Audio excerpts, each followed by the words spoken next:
In this episode, my friend Muhammad and I discussed his discovery of the infinite banking concept. I had a lot of fun. It's a powerful episode, and I hope you enjoy it.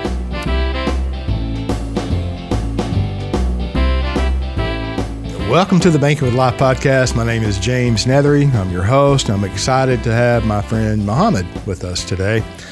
And he's driven up here from Houston, Texas with his lovely wife that maybe you'll get to meet later, maybe not.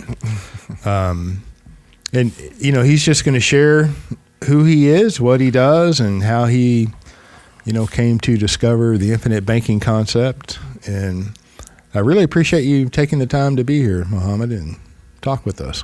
Well, I'm definitely honored. I'm definitely honored and anxious to talk about this subject. I am personally a financial enthusiast at heart, so and the IBC kind of really touched my heart when I found out what is inside it, the power packed in it. So this is an interesting subject for me as well. Perfect. Well, let's just start right there. How did you come to discover, how were you exposed to the infinite banking concept? Okay. Well, like I said, I'm a financial enthusiast, so I kind of am open to and study all things financial. But there was a movie that was produced called Generation One. And the movie was directed toward the black community, kind of outlining the disparaging nature of where we are financially, and then at the same time encouraging us on where we should be.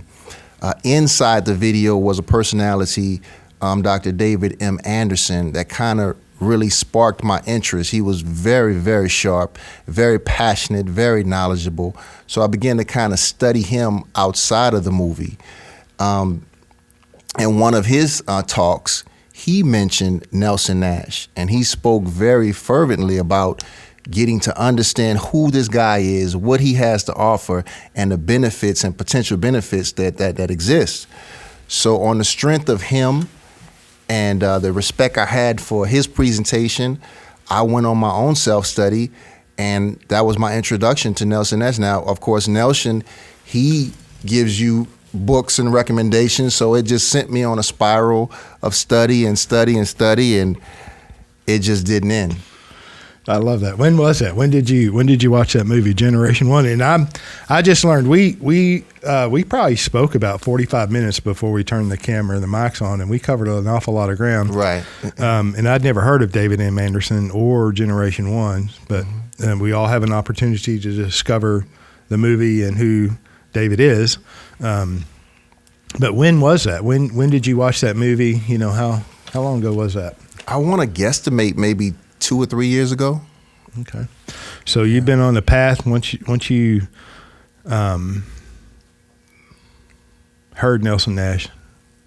I mean, surely that's not the only thing that talks about, David M. Anderson and Generation One. Right. I mean, surely there's some other financial people or concepts in the movie, maybe? Oh, yeah, definitely. I think what kind of led me solid on Nelson Nash, and I have when I thought about coming here, first of all, I didn't know what value I could bring to this platform because I watch it all the time, and like you and Ryan, just off the chain, just literally. So I'm like, man, how can I bring value? But I thought about my whole path and how I got here. And looking back, one of the things that I've done over the years is I have this philosophy on how I choose a mentor. It's not perfect, but it just kind of worked for me.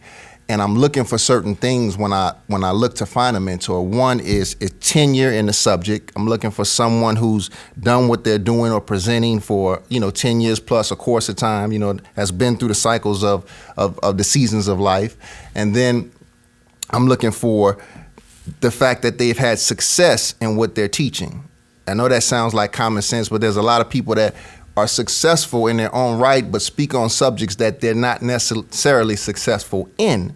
And, of course, Nelson kind of met that criteria. And then I'm looking for teachers who teach teachers. That a guru to me is the teacher who's the teacher of teachers.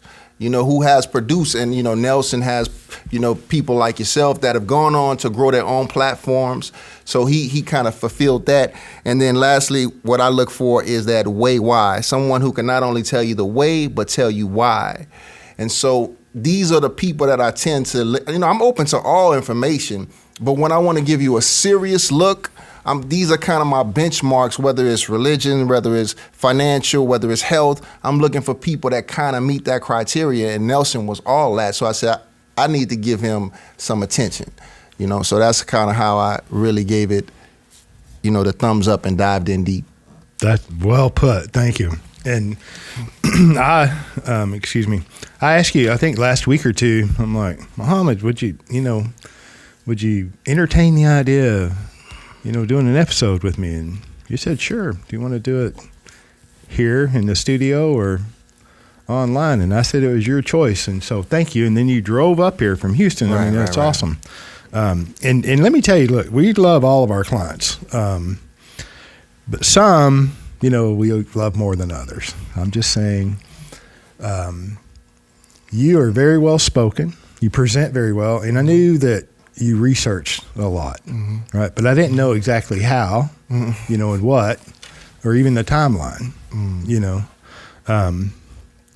So I think that that's important. And that was very well said. I did kind of the same thing. I mean, I didn't have a very succinct criteria like you, but, I like to learn. And I remember when I first read Nelson's book, it was unbelievable. Unbelievable. And it was just the opposite of what I had been trained to do, what I had been doing in my personal life and my professional life. And there's just that paradigm shift in thinking was a kind of as a challenge to go against the norm, right? It's a challenge to go against what you think is true and the way you've been trained. And most people cannot. Most people cannot when they're thinking or their paradigm is challenged. It's difficult, and this is absolutely a challenge to traditional, typical, financial thinking. And you almost have to get behind. You've got to get to the why. I think. So I like that. I'm gonna have to sharpen up my criteria to pick mentors. That was, 1, 2, 3. Well, one of the reasons why I was willing to drive up here, one, like I said, I'm a financial enthusiast. I just love all things financial. I don't know why I'm wired like that. But, when you study Nelson and who he was not a shallow person. The depth of his wisdom, it speaks for itself. There's nothing I can speak on him. I'm not trying to even extend a compliment. But the people that, who better to be next to than the people who drunk from his cup?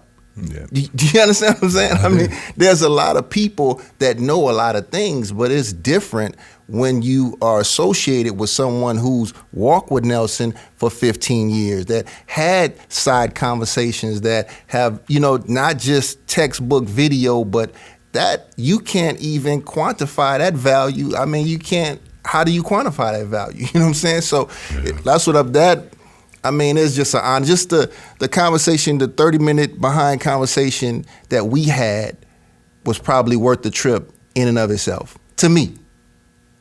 That's, so it's things like that.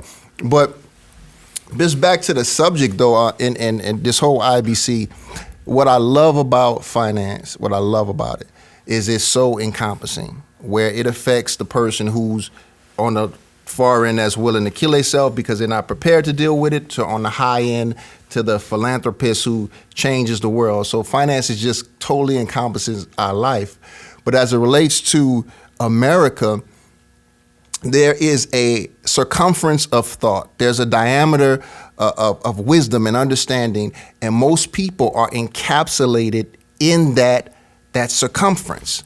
And even the most intelligent of us are philosophizing inside that circumference of wisdom. And they are doing the best they can inside that circumference of wisdom. Yep. And one of the things that broke me out from the pack was there was a book what's the name of this book? I think it's, let me see, I have some notes here because I wrote it down and I want to quote it correctly. I want to share this book with everyone. Have you read it? Yes. Just asking. Yes. This was, here it is. The Creature from Jekyll Island by G. Edward Griffin. I know you read it, right? Oh, yeah. This 600-page epitome. Oh, this is a must. Not a maybe read, a must read. And the reason why it's a must read, because he is one of the few that deals with the problem from the core. All subjects financial are pretty much branch problem dealing with, kind of like, but he's coming from the core telling you how the financial structure started, who's behind it, their motives, their MO, their whole nine. So once you walk away from this book, now you're like the eagle. You're looking over the economic context and you're able to see outside of it. If you can't see outside of the construct, you cannot appreciate fully what Nelson brings to the table. You really can't. So that you got to put that on your to-do list. That is a must. But when you have that wisdom, and then now you see, because here's the problem, most people that you're talking to, they're inside that construct and they can't, you're just speaking, they can't, you're speaking over their head. It's not that they're not intelligent, right, but they're just not there. So when you're able to get outside of that construct and then appreciate that, it just takes it to a whole nother level of appreciation of what his value is, and then the whole thing of what's going on financially. I completely agree. You got to be an outside of the box thinker. When did you read that Creature from Jekyll Island? Do you remember? It had to be within the last year or two, maybe a year and a half. So that. G. Edward Griffin, and that's available on download or DVD too. There's an audio version of that. Yeah, but you cheat yourself you got to read the book, and then the audio is the icing on the cake. If you try to cheat yourself with the audio, you're gonna miss a lot of nuggets. So you got to read the book. Well, that book is the best I remember. It's like 600 pages. Mm-hmm. Right. Have you ever heard of Eustace Mullins? I've heard of that name. Okay. He wrote a book. Now, and G. Edward Griffin published his book, I believe, in the early 90s. Mm-hmm. I could be wrong, but it's somewhere around there, late 80s, early 90s. Mm-hmm. And Eustace Mullins printed a book in 1952. It's called The Secrets of the Federal Reserve. And it's out of print, but there's a lot of print copies available. And it's 200 pages. All right. And I agree that you should read The Creature from Jekyll Island. But if you want to get that knowledge in 200 pages, you got to read Secrets of the Federal Reserve by Eustace Mullins. So I'll give you a copy. Okay. All right. Okay, great. And you can read that on your way home almost, or whenever you get home. Then share with me. All right. Definitely. You do. Look, the banking function, who's performing the banking function in your life? That's really the question when it comes to the infinite banking concept and becoming your own banker. It's who's performing the banking function. Banking exists, right? And it's often said what we hear often is there's the oldest profession in the world, and I'm like, no. Banking is older than that because somebody paid for that activity. Somebody financed it. Right. All right. Now you think about that. Banking exists. And whenever we abdicate our responsibility to perform the banking function as it relates to us in our personal economy, then somebody else is going to fulfill that banking function. And they're going to profit from fulfilling that banking function. So, and I'm just getting to the point that banking exists, banking is going on in our life, and you need to become your own banker so you can profit from that banking activity in your life. And it's so simple. It's very easy.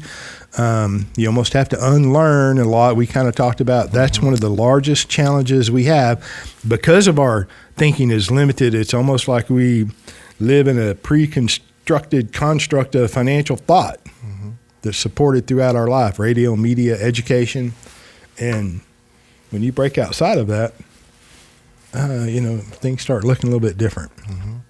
So, what do you say to someone, a 600 page book that seems pretty daunting, or a 200 page book, it seems pretty daunting, but I want to share another quote that I wrote. Well, wait. It's like, how do you eat an elephant? One bite at a time. It's okay to read one chapter at a time. They're numbered, right? It's okay to start in the beginning, read that, and you don't have to read a book in 3 hours, although it can be done. No, I agree that it is daunting. It is. Unfortunately, average person is probably not going to do it, but it's only your life that you're dealing with. It's only your life that's on the table. So I can't say it's easy, but I can say it's worth it. There's a scholar, Neil deGrasse Tyson. You may have heard of him. He's an astrophysical type of guy. But he has a quote, and the quote is not directed to the financial industry, but I'm stealing the quote because it's so applicable to this conversation. But his quote is basically that, and I'm saying, the financial community is plagued with people, and this is where his quote comes in. There's a lot of people that know enough to believe they are right, but don't know enough to understand they're wrong. I love that. And the power, and that's so applicable. The depth of the financial industry is so comprehensive. It's so comprehensive that you can jump in on any angle and be right. And argue your point fervently, but not understand that there's depth of wisdom and then not understand you're wrong.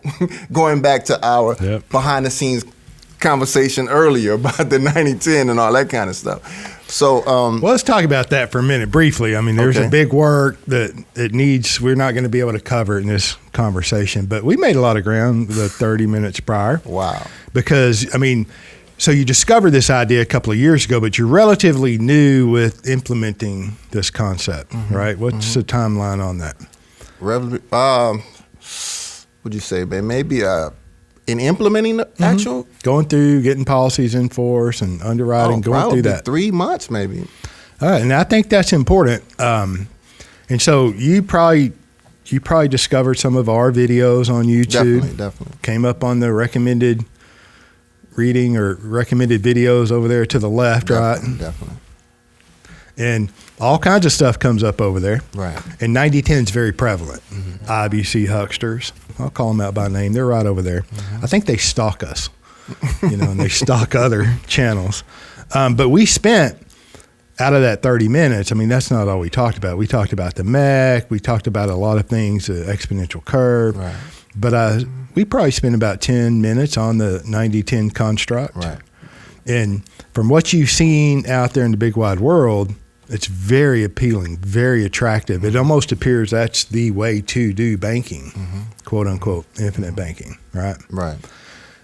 But after the 10 minutes that we've spent, do you think that that's correct, or did you learn anything in the last 10 minutes?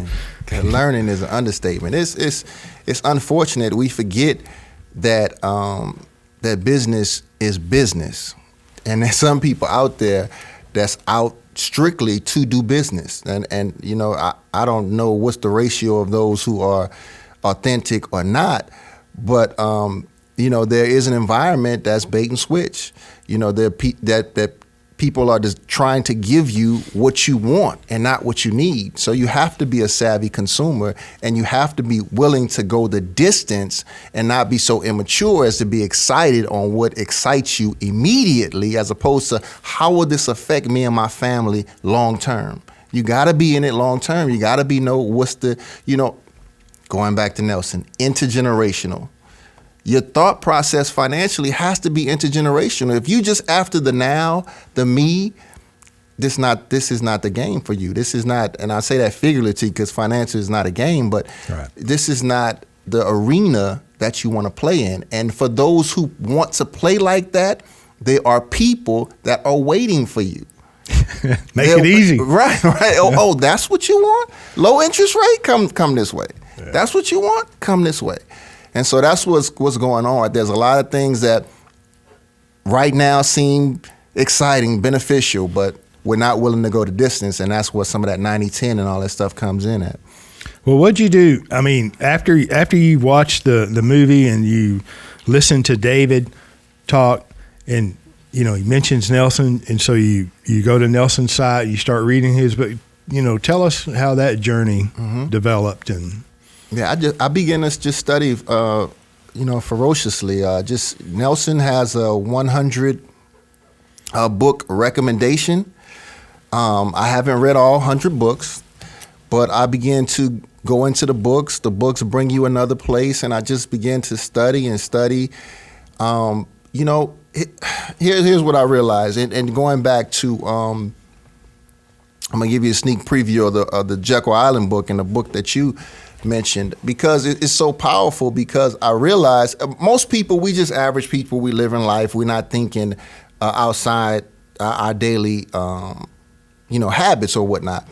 But the book talks about there's an intentionality in how our economic structure is conformed, and it talks about the major players, i.e., the Federal Reserve, the government, and Wall Street, and how they work and interact together to affect our affairs.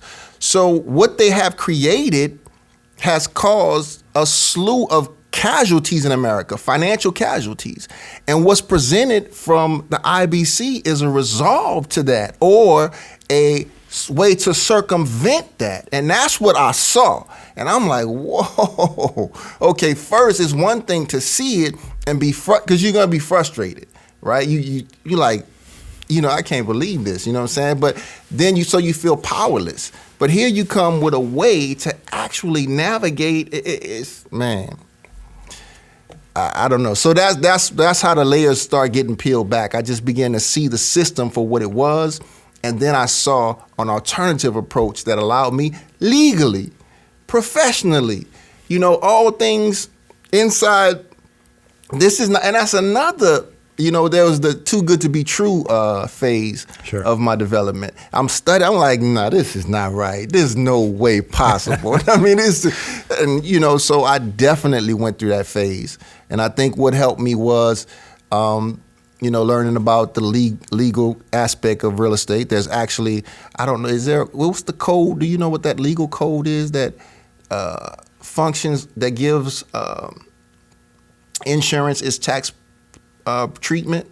There's an actual code. I can't think of it off the top of my head. Section 7707 in the Internal Revenue Code. Okay, so I began to study that code, and hence, if we go back a couple of years, the 770 plan, another gimmick that was promoted. It was a takeoff of that section of the Internal Revenue Code. Sorry. Yeah, no. So that I studied things like that, and then when I looked up the history, I said, so insurance predates this entire construct that we're living in and talking about. Yeah. So that was okay. It was just so many. The Internal Revenue Code was created in 1913. The same year the Federal Reserve was created. The same year that power was consolidated, diminished at the state level, consolidated at the national level. Because prior to 1913, the state senators, right, were appointed by the state houses. I mean, the state houses appointed the senators to Congress. So the state house of representatives of each state appointed the national senator. So after, now I can't remember what amendment that was, but I'll put it in the notes down there. But 1913, they created the income tax, which is unconstitutional. Right. I don't care what you say.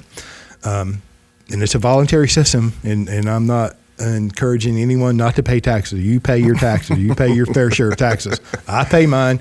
Don't want to wave a red flag of the bull. Right. I'm just saying it's unconstitutional. And I get it. The wars have to be paid for. The roads have to be built. I understand all those arguments. Okay. But then they created the Federal Reserve. Right, which is there's nothing federal about it. Right. Right. There's no reserves. Right.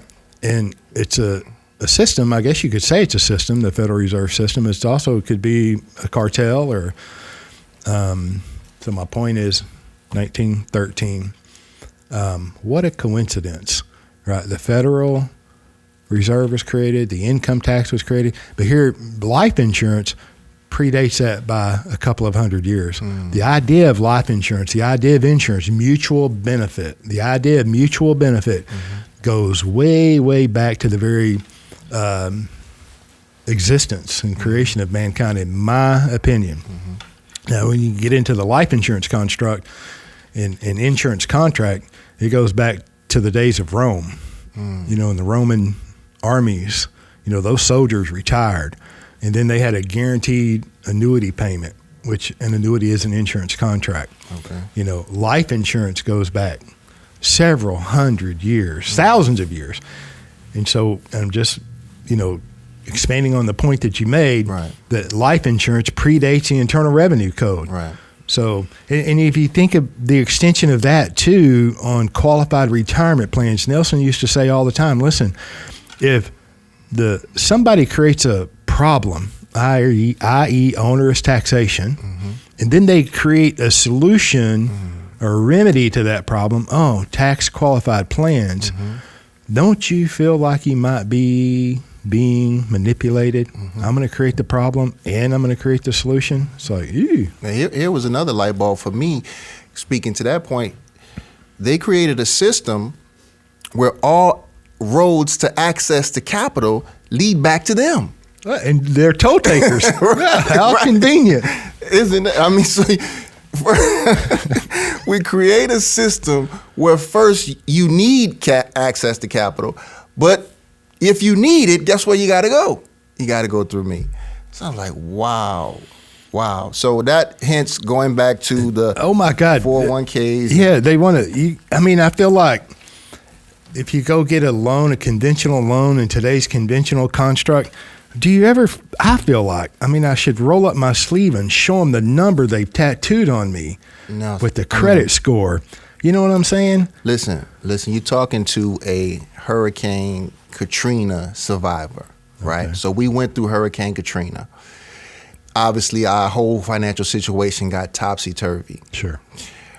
10 years later, we're trying to recoup and recover. We want a loan. We got to fill out the loan package. Do you know I had to write a paragraph explaining, saying I went through the worst storm in America. I'm a good boy now. Please, we made it.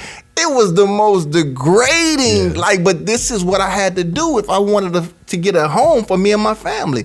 So I'm like, to your point, I'm like, oh my, this is crazy. This is crazy. And how much of that do you want? How much of that do you want? We can only take so much, and I think I found in my experience, 15 years I've been practicing this concept. I met Nelson about 15 years ago, 15. And after being in the life insurance business 14 years and moderately successful at least, right? Maybe not the first guy in line, but I was paying attention. I was not walking around brain dead. I'm paying attention, trying to do better, like everybody else. Okay. In what I've experienced, most of the time, and Nelson always said this is more caught than taught, but whenever an individual has had some less than pleasant dealings with the bankers, i.e. the third-party lenders, this idea resonates a little bit quicker. Yeah. So I'm just saying there is a solution. Right. There is a solution. So the idea of having access to capital where you don't have to beg and borrow, is literally your money, and that alone is just the whole thought process of being able to finance your own reality and build a personal economy. Just that idea in and of itself. Let's talk about liberating. Man. Did you ever get that liberating feeling from an IRA or a 401k? I'm just asking. No, I'm putting all my money in there. I'm taking all the risk. I can't access it. If I do, you're going to penalize me. When I do access it, it's grown, and you're going to take the money that I've took all the risks off of, and you're going to take a portion of that and give me what Nah, I don't like that program. No. I don't like that program. Well, so that's very interesting. Okay, so I didn't know that about you and Katrina.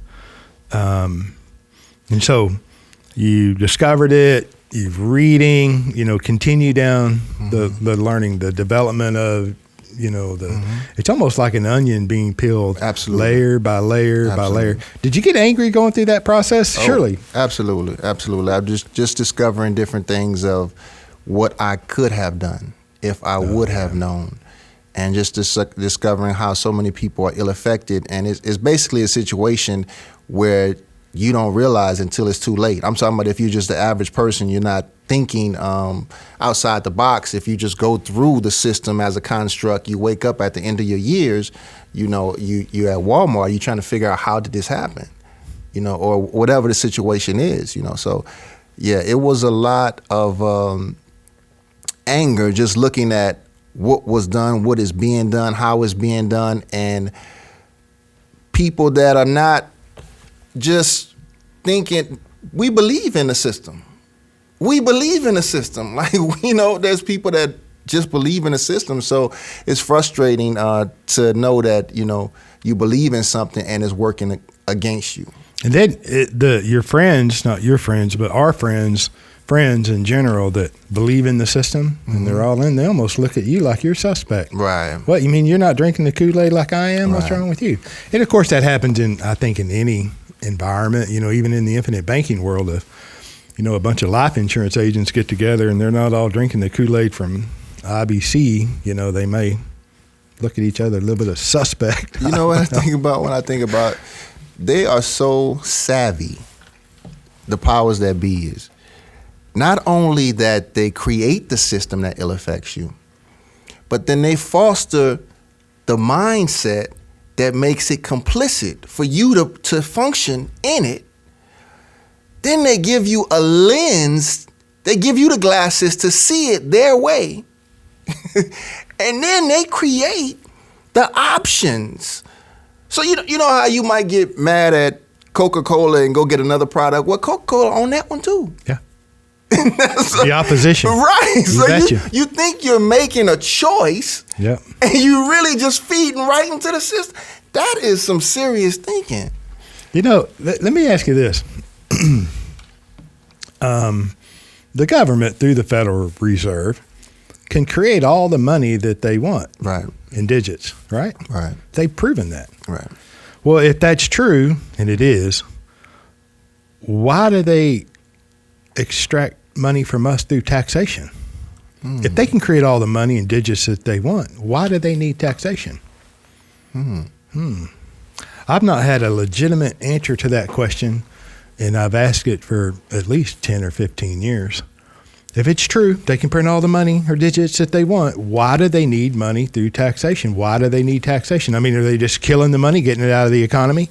I don't know. Economists, there's a lot of economists that listen. Help me understand that. If they can print all the money they want, why do they need? I think it's social control, frankly, but I could be wrong. And I'm just asking a legitimate question. That is legitimate. Right? And I would really like a legitimate answer. All right. Well, that is legitimate. So, all right. So you've gone through this process. You're about 3 months into it, did you say? Yes. And then do you get pushback from, can you even share what you're doing with other people without getting some pushback? I don't know. When you say, did I get pushback from what? Your friends or family? Anyone you share it with or try to bounce the idea off of? And You can't. You can't. If someone hasn't studied it, you can't get any any pushback you get is unfounded, and you have to just kind of respect it. Like when the baby throws up on you, you don't slap the baby because it's a baby. You know that they don't know what they don't know. So I didn't get that kind of pushback, but my resolve came from my studies. And I felt strongly about what I studied and the credibility of the people I was studying from. So it led me to stand on my own. So I wasn't negatively influenced or shaken in any kind of way from outside forces. I kind of stood on my own as it relates to You didn't really need outside validation, because I think Didn't. that is a lot of the times what people seek is, And I did the same thing. When I read Nelson's book, I'm like, wow, this is really good. This is really good. And I can't put my finger on what's so good about it. There's something wrong. And so I took several books to several clients, just to see if they thought, or if they were seeing what I was seeing, if they thought what I thought. So, I mean, that would be some kind of similar, I'm looking for confirmation. And I think there was about, I can't remember how many books I gave out, 5 to 7. Most of my clients didn't read. Out of the 5 or 7 books, I think it was about 7 books that I gave away. 3 of them gave it a thorough reading. And they were the first clients that I had. I mean, I implemented this in my life first. They were right behind me with clients. And they'd been clients a long time. So we already had a relationship. They already liked me. They trusted me, had a lot of money, whatever. We had a relationship previous, 5 to 10 years previous. And then some of them wouldn't read the book. I asked them to read, and I give it to them. But God bless them. The ones that did read it thoroughly, they're like, James, is this Change legal? Life. It's life-changing. It is. So, all right, well, what else? Tell me more. I'm all in. Yeah, so let me see. My experience, it once I actually got into the process, you mean, where are we talking about, the learning process or the actual? Between the learning process, because, the learning really never ends. But You did your research. You've read Nelson's book. Tell us what you've read. You read The Creature from Jekyll Island. Yes. You read Nelson's book. One of my light bulb moments in Nelson's book was he talked about, he broke down how the financing aspect is overlooked. He said that we spend, and I could be misscrewed on the numbers, but I think we do 20% on our cars, we do another 30% on housing, another 40 to 45% in living expenses, and then we have about 5 to 10% that we're trying to invest. And it's that 5 to 10% we spend time trying to make 2, 3, 4, 5% when we're getting charged 30 to 40% on the 90%. When I was able to now it took me several readings to concept that. I'm spitting it off now like I just know, but I promise you that went by me several times. Yep. But after reading the book over and over, and because I'm really at this point, what is Nelson saying? What is the meat? I want the meat. And when I saw that, I was like, wow. I mean, who do you need to reference after you understand that? Exactly. Right. That's real. We barely saving 5 to 10%, and we making intelligent arguments about gaining 3 to 4, 5, 6, 7, 8% on this much of our money. Scraps. If we solve the bigger problem, then we create a serious tailwind, and there is no competition. There is no. So that was a light bulb moment. That was a big deal. Nelson was being generous. He used the example of saving 10%, and he would say, "I'm being generous," and then he would show the average savings rate in America, and it was at that appallingly low, and it still is. Right. It's less than 4% saving, and he's using 10, but he was being generous. He's always a generous gentleman, Right. So that was a big light bulb moment. Yeah. Yeah. Don't focus on the 33.5 cents, and that's what he used. And today, and we kind of brought this up prior to turning on the camera and the mics, that what I see is 40 to 50, 55% by volume, right, is going away from the average all-American individual. Nelson used 33.5 cents. And it's worse than that. America today is going broke at 6, 7, 8, 9, 10% rate, but 40, 50% by volume of money that's flown away from them financing everything that they're financing. So great point. Yeah. That was a light bulb moment. Absolutely. They keep coming though, don't they? They do. I mean, it's the more you read, the more you get out. Yeah, the more you know, the more you know you don't know. And the more you grow and go back and read the stuff you already read, then stuff jumps out at you from a whole different perspective. So you got to get the book, and it becomes a reference point at that point. Have you seen Nelson's 10-hour seminar? I haven't. Oh, I'm going to give you that on your way home. Okay. All right. So We put a link because, Nelson used to travel the country giving 10-hour presentations. Well, he graduated. You're not going to have the opportunity to see him. Right. Well, they happen to have recorded it at NNI, and they even updated the recording, right? So I think it was done, I don't know, I'd have to ask David, 2013 or 14. So the 10-hour presentation is available at the Nelson Nash Institute in their store. We'll put a link down below. You, in my opinion, can't have a full education without watching that 10-hour seminar. So I'm going to give you one. Okay. You're welcome. Thank you so much. You have the opportunity to buy them down below. I think they're affordable too. I think they're $150. I don't know how much they are, but you should buy one. Okay. And it will help. You'll enjoy that, I promise. Definitely. And so what else? What else did you read? What else did you do? Have you read his second book, Building Your Warehouse of Wealth? Yes, definitely got the Building Your Warehouse of Wealth, which only makes sense. That's very simple. The message is simple, that your money has to reside somewhere. At the end of the day, your money is going to be somewhere. And what better place to be than somewhere that you control, that's going to be a hedge against inflation, hedge against taxation. I mean, it's so I'm saying that now because I'm on the other side, but man, yeah, that book was powerful in and of itself too. The story. What was the official title of that book? Building Your Warehouse of Wealth. Building Your Warehouse of Wealth. Yes. Little blue book. Second printing.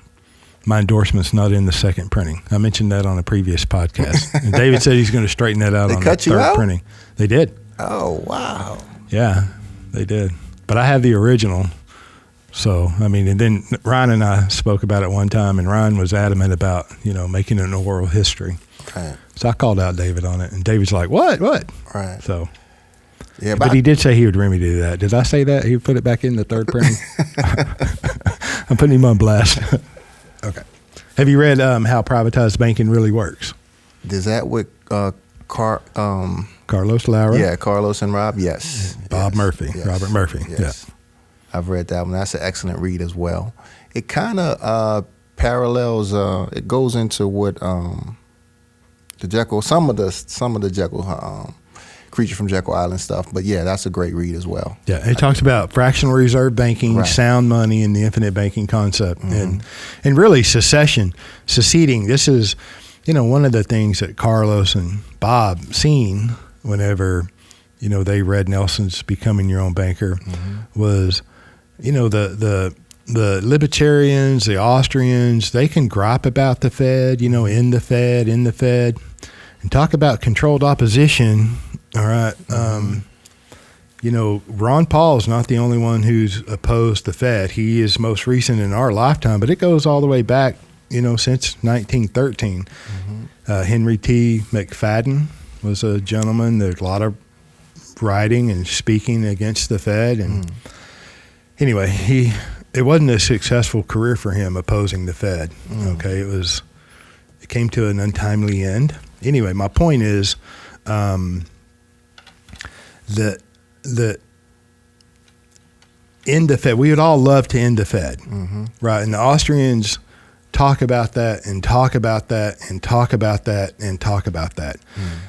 Becoming your own banker is a way for you and me, at the you and me level, to secede from this cartelized banking system.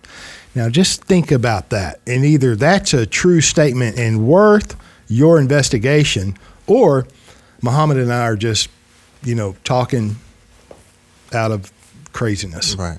It's either true or it's not. And if it is, or it might be, you should investigate. While I'm listening to you, what I'm thinking about? You say the word Austrian, and it's really, on this level, it's a take for granted. But do you know, prior to studying that, I never understood that there were different schools of thoughts financially? You take that for granted now, but the Austrian financial thought is totally different. It's apples to oranges, and I just took for granted that what was. You know what I'm saying? I didn't understand that it was a different way, so to speak. So that's an interesting awakening in and of itself, is that there's another way that we can do business financially, and that this construct, is not the be all and end all to the financial way of life. In this, just like, now here's just a personal testimony. I grew up Christian. Up until the age of 19, I didn't know that a Holy Quran or Islam, I didn't know that this book was a reality. Like 1 billion people in the planet is practicing this faith.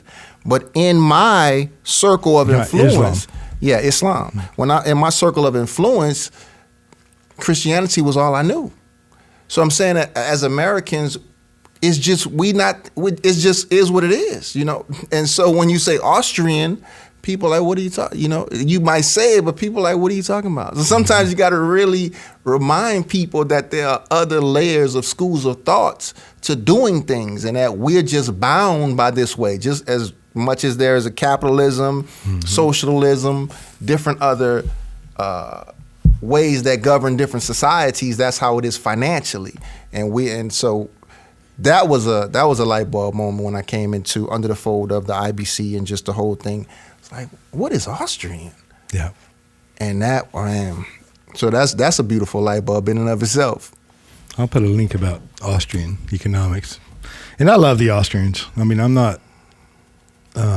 I think they have it more right than the other schools of economic thought. I don't know that they're 100% right, but I think they're closer than the rest of them.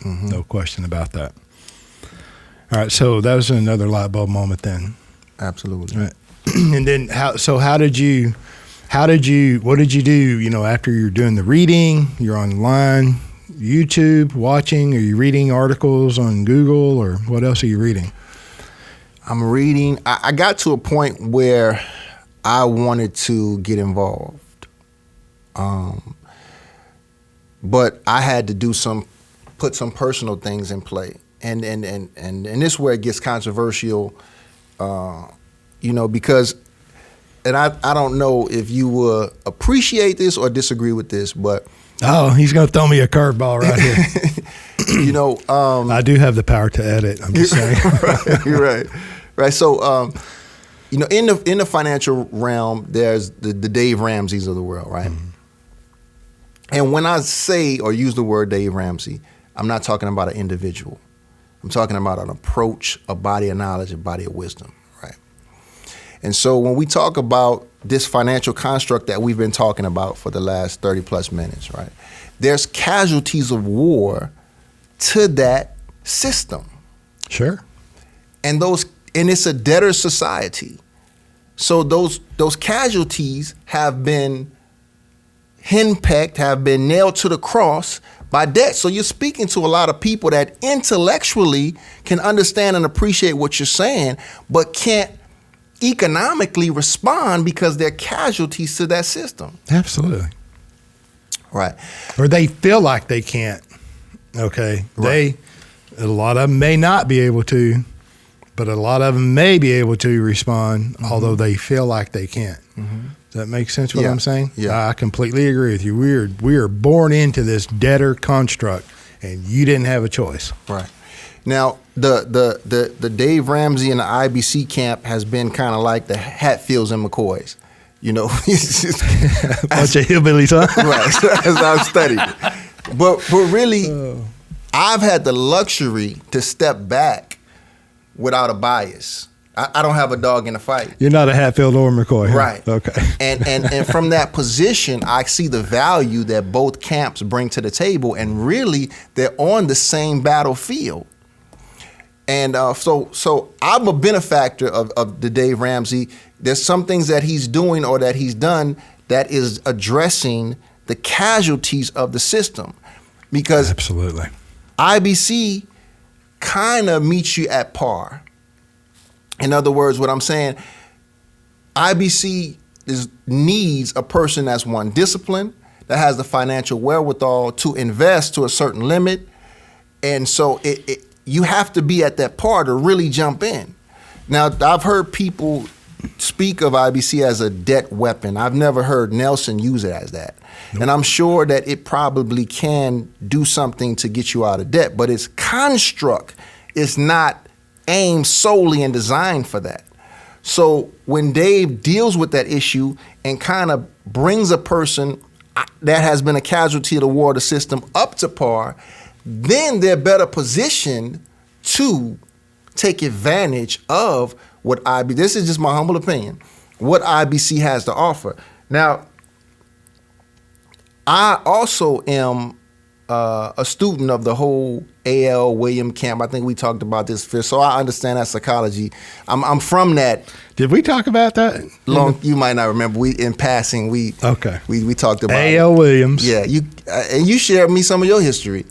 Oh yeah. But if we're being honest, please, the shots given to IBC, which that camp, the Dave Ramsey camp, they speak as if cash value is the death of all deaths, right? You don't go near it or whatever. Right. But the shot that they're speaking to is not the Nelson Nash IBC that we understand. They're speaking to a cash value system that was designed for you to pay the minimum premium for the highest death benefit. That's what he's targeting and attacking. Now, the common person who don't study wouldn't know that and might be turned off altogether to the IBC.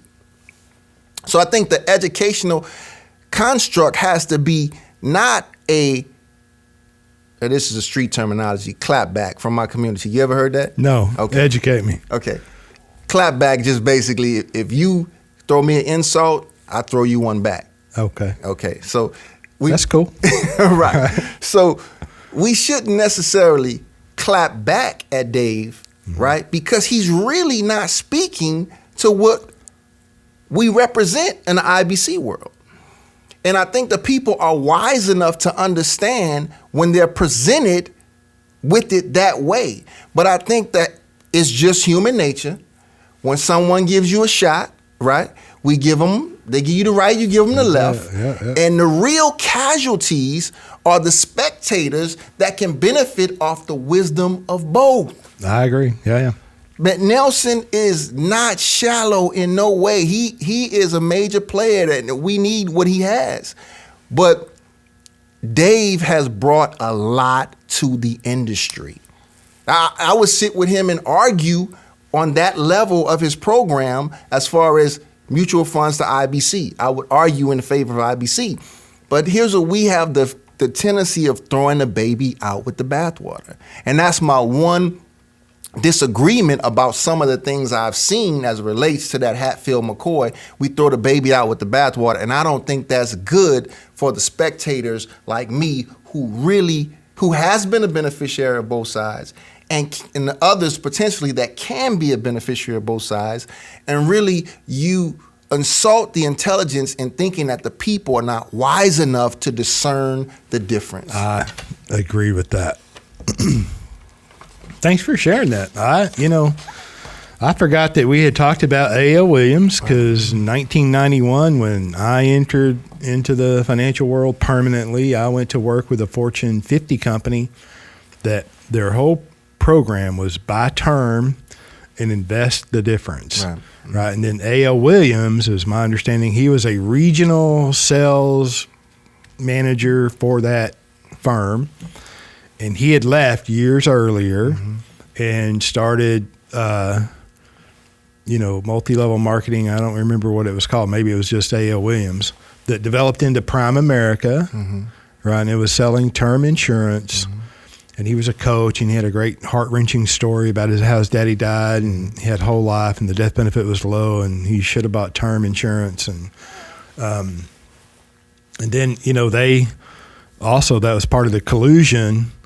The term promoters, A.L. Williams and others, colluding with Wall Street and the Senate that developed in the late 80s that developed the MEC guidelines, Modified Endowment Contract Guidelines for life insurance, i.e., life insurance is too good. This was the argument from the term promoters in Wall Street. We can't compete with it. So it's a tax loophole for the rich, colluded with the Senate, and the Senate put limits on how much you could pay into life insurance. All right. But I went in 1991. I bought that hook, line, and sinker. It's a good argument. Right. Term is cheaper. You should invest the difference. Right. And it requires discipline. What I discovered in my personal practice at that time was people are undisciplined. They don't save the difference. And their need for death benefit, they never outgrew. Right. And then also the markets never went up as they were projected. We can go to any financial, guru and talk about investments in the market, and they're going to start showing us pie charts that go from here to the moon. Right. And that's not really what happens. But I agree that completely that discipline, if you don't have discipline, and Nelson even says, if you don't have discipline, you might as well have someone dig you a hole and you jump in it and have them cover you up, because nothing's going to work without discipline, and everything worth doing requires some discipline. But there's no doubt about the debtor is servant to the lender. No question. And if you don't have discipline, if you don't control the banking function, someone else is, and they're going to profit from it. And you mentioned earlier all this construct, all roads lead back to the people who control the capital, and then both sides, you should do this, but you need capital, they're controlling that side, and you should do this, they're controlling that side. I mean, it doesn't take long in America to feel like the manipulation is real. We're being manipulated. But it's that whole, in there, but that whole buy term, investor difference, and the mutual fund psychology, in my humble opinion, I think that is the scholarship thinking of that world. Yep. It's really good in that world.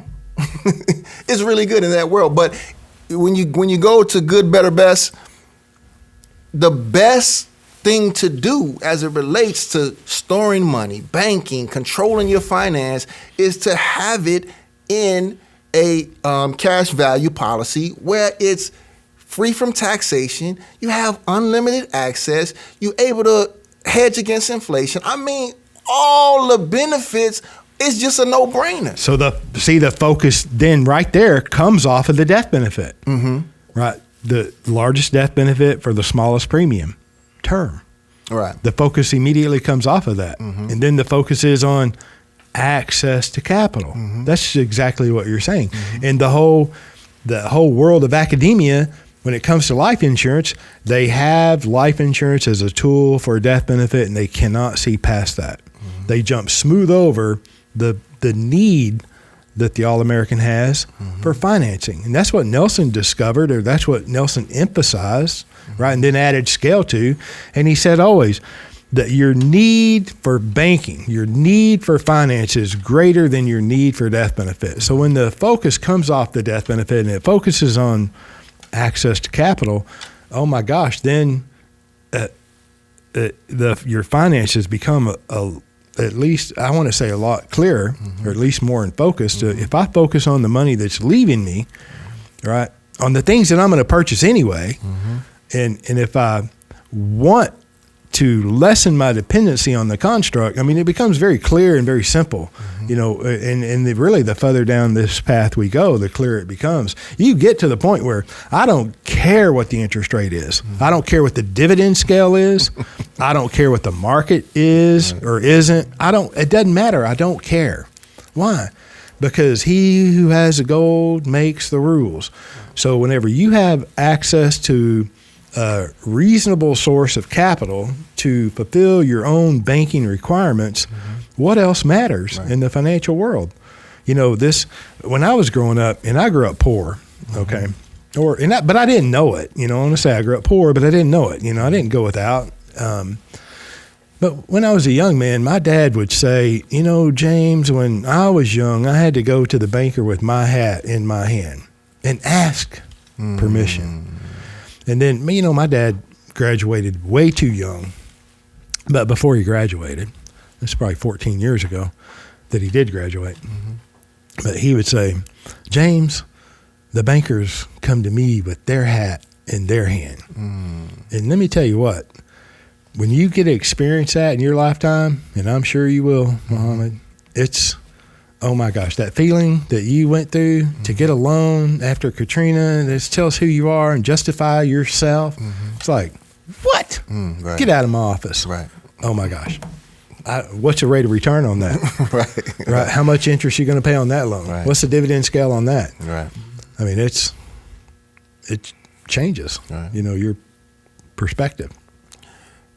Well, the message, if I could send to anyone that is considering, on the fence, studying, if you're not willing to understand that you exist inside a matrix of economic thought, if you're not humble enough to make that declaration, and then willing to step outside of that matrix, to look at the matrix and the available options, then it's a moot point.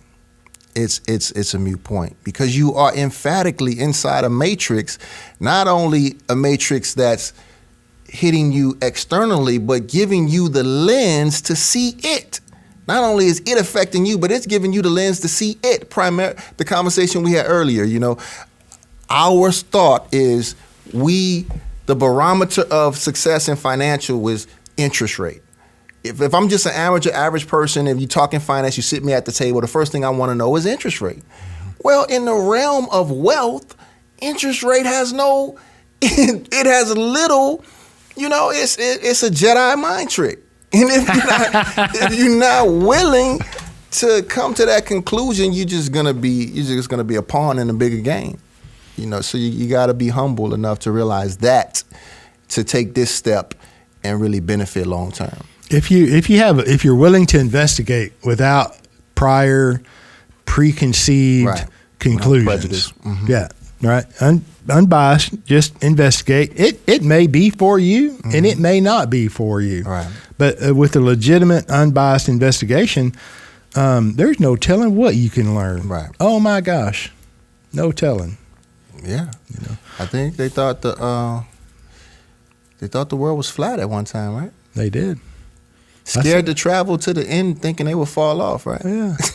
I love that, because, research comes up a lot. As I talk to clients, prospective clients, well, I've done my research, James, and, and this or this is so. And I'm like, well, what do you mean by research, Muhammad? Does that mean you went on Google? If you go back to the mid-1400s, right, what if Christopher Columbus did some research, whether the world was round or flat? What would his research show? It would show that the Earth was flat. Right. Well, hell, that's not research. Right. That's a gathering of the consensus. Right. All right. So there is a difference between research and the gathering of the consensus. And I think that whenever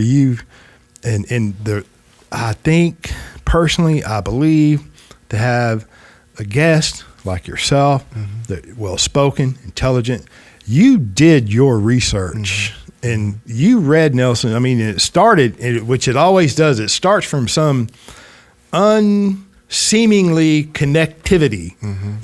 You watch a movie, you resonate with the speaker in the movie, you listen to a lot of his talks, and then you research what he references, and then you wind up, you're sitting in Alvarado, Texas on a Saturday afternoon because you watched the movie 3 years ago. Who would have thunk it, right? Yeah, that's like everything in God's creation is connected, my opinion. Right. Anyway, so my point being is that you did your research. What should people do? Should they do exactly what you did? If so, what is that? And if not, why not? And what should someone do, in your humble opinion, if they really, truly want to vet this idea? I think that they should look at all sides. I speak about the book with Griffin and all that stuff, but I honestly studied the Federal Reserve from the Federal Reserve's position. Not a book against the Federal Reserve, but their writings and what their perspective was. As a matter of fact, I want to say, I'm going off of memory, but Ben Bernanke did a 4-day lecture series speaking to the students in Washington, D.C. It was quasi-centered around the 2008 crash. But in that 4-series lecture, he did an exegesis of the Federal Reserve, the history, what they represent, why they take the positions they take, and he really laid it out. Now, to the average person, it might wear you out to watch a 4-day. I'm trying to keep my eyes from rolling in the back of my head, but it was an opportunity to hear from the horse's mouth. Yeah. It was you can't say, conspiracy theory, whatever. This was them saying their position. And so I took that, listened to it openly, and then I read the books that we espoused earlier. And then, so you have to be willing to go on both sides. You got to hear both sides. And then you got to let the chips fall where they may. It may land you somewhere, it may not, but you have to be objective and open to both sides. So that would be my suggestion, to be open to both sides. And my encouragement is to read Nelson's book, Becoming Your Own Banker, his second book, Building a Warehouse of Wealth, and we spoke of these earlier, and how privatized banking really works. I'm biased, prejudiced to the Banking with Life DVD, because I was the executive producer of that, labor of love, and it's not a commercial for me, it's unscripted, so, and then the series, a 10-hour seminar of Nelson. I think if one would read those books, watch those videos, you're going to be in a position that this idea either makes sense to you or it doesn't. And then if you want to implement it, then I think that you should either call our office, that's my shameless plug, or go to the Nelson Nash Institute.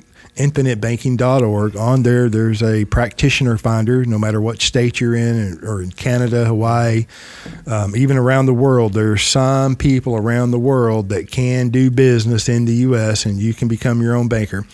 But that's a whole nother podcast. I'm just saying, wherever you're at, that's the foundational reading and watching, in my opinion, to get a firm, solid foundation on this idea.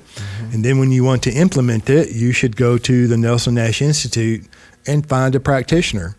And you're either going to like them or not, right? I mean, at the end of the day, this is free contract with free people. Life insurance is a contract. It's a unilateral contract, right? Einbahnstrasse. They can't change anything about a contract once it's issued. And that's the basis of the free market, is free and independent interaction between men. Like, this is the way all business should be done. Absolutely. Anyway, so that's my encouragement. All right. And then skip over a lot of these videos that are coming up to my left, on this recommended reading. It's like, go to the horse's mouth, go to the Nelson Nash Institute and start learning there. Right. And then, just what I just referenced. Then watch all those other videos as secondary, supplementary. Because if you've read the books and watched the videos that I just referenced, you'll be able to spot the wheat from the chaff in short order. And nobody has time to waste. I mean, there's plenty of time, but none to waste. Have you ever talked about how to choose a practitioner? I have not. I mean, you get this knowledge. It's so much information out there. How do you land on the person you're going to land on? How do you, choose that person? For me, it just was a no-brainer in the sense that, like I said earlier, someone who has walked, ate, sat down with, and been with Nelson. In the scheme of all the people that's out there, it's kind of like the founding fathers. The best thing to George Washington would be, Madison or whoever. You know what I'm saying? So that's when I looked at it.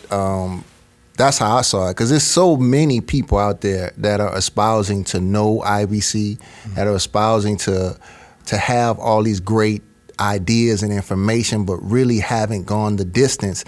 And this approach is comprehensive.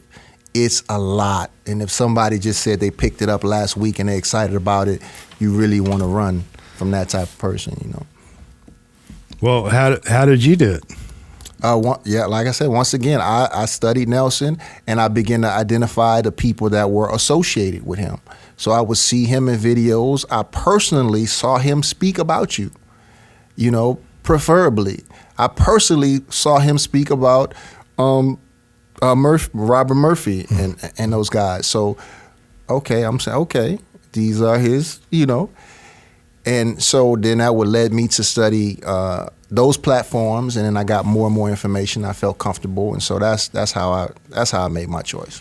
All right. Well, and you narrowed the field down, and thank you. I appreciate the opportunity, but you've narrowed the field down. If the Nelson Nash 2020 think tank was just last month, and I think there were 122 attendees there. Not all of the practitioners were there. I don't know how many practitioners are now recognized in the Nelson Nash Institute. I think somewhere around 400. Right. Well, out of that 400, there was only 100 and maybe 60 there this year. And I'm getting to this, that if you're looking for a practitioner who has spent time shoulder to shoulder with Nelson, the field narrows, right? And there's probably down to, 150, 200 men or individuals across the country. And then out of those, I don't know how many have spent much time or how much time those individuals have spent with Nelson. But when you get down to spending, 10 to 15 years with Nelson, you're really narrowing the field down. I'm talking about hosting them, spending that time off camera, and there's a great value in that. I assure you, I'm thankful. I'm a blessed man, I promise you. But that really narrows the field down. And those 40 or 50 men, however many they are, can handle all of the people that are coming because they're being exposed to this idea, and they're coming, they want the truth. They wind up at the Nelson Nash Institute. And so my encouragement would be to do your homework first, and then reach out to, people you either know that are doing it and doing it correctly. And what I mean by that correctly, in my opinion, if they're not recognized by the Nelson Nash Institute,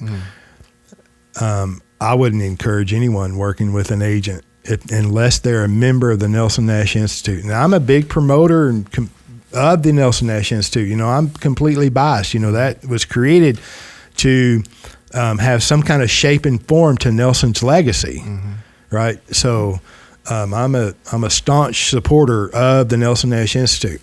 And now, consequently, I believe that there's going to be a cleaning of the house, too, because out of those 400 members or recognized practitioners, a lot of them, I'm using the terminology of walk-on. Now there's a process in place to become a recognized practitioner that has not always existed.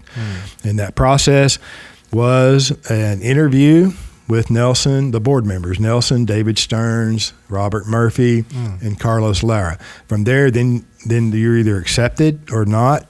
And if you're accepted, then you're invited to go through the coursework curriculum that has some minimal thresholds of Austrian Economics and life insurance. Then there was a mentorship program, and then you could become a recognized practitioner. Well, the Nelson Nash Institute was created in 2013. It was formed up in 2012, officially launched in 2013. So all of the members that existed prior to the formation of the Nelson Nash Institute. Nelson's had think tanks in Birmingham, Alabama since about 2002. So there's been a lot of people attending think tanks prior to the Nelson Nash Institute. And those individuals had the same opportunity to become members of the Nelson Nash Institute, but they didn't have the interview process. They just had to take a curriculum, some coursework in Austrian Economics. They passed that, then they could become a recognized member. All right, so this may be more than you want to know, but we call them walk-ons. Right? They didn't go through the interview process, and I'm one of them. Right? I mean, I didn't formally go through the interview process formally. I mean, I had lots of conversations with all of those gentlemen. But that's because you predated the... Right. Okay. And my commitment was support from the beginning, right? So I'm 001. That's why I'm the first recognized practitioner. I'm not even promoting that. I'm just saying I predated that. I'm a walk-on too. Right. So we all may have to go through new interviews. And then bring it on. So, all right, thanks for letting me share that. My point being that if you want to vet this idea, do your own homework, do your own education. We've talked about what you should consider reading and what you should actually read. And then my encouragement is to go to the Nelson Nash Institute. Absolutely. And then, interview them, call them, contact them, and you determine who's the best match for you, right. Whether it's locality or whatever it may be. Mm-hmm. Most of everyone that I'm aware of in the Nelson Nash Institute, they practice what they preach. They're doing it. That was a prerequisite way back in the day, that if you didn't own life insurance and if you weren't using it, you couldn't be a practitioner. Mm. And that still exists today, which that doesn't mean that every practitioner is going to want to show you their policies. Most of them will not. Don't have an entitlement attitude like, oh, let me see all your policies. I've talked about that before. I'm just saying. Right. Where else should they go? What else should they do, Muhammad? Was that enough for him? I think that was enough. I think that's a lot. It's pretty powerful. Yeah. A little episode here. Yeah. Be open. Do your research. Compare objectively. Vet out the practitioner. You can't get to all the good ones. Like I got a chance to, but do the best you can, and I don't know. Well, that's it. Do the best. If somebody does the best they can, that's absolutely good enough. Yeah. That'll get it done. And thank you for saying that. I appreciate that. Yeah. All right, listen, that was, you have any parting words of wisdom? No, I think we covered it. No pressure. I think we covered it. I think this is very powerful. I mean, but I get up from every episode and think, man, that was the best one ever. So, all right. Thank you for listening. We had fun and hope you enjoy. Come back and listen again. All right. Very good.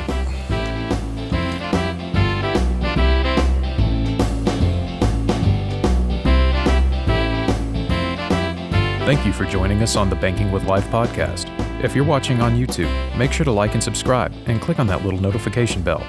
Otherwise, join us on Apple Podcasts and Stitcher for weekly content.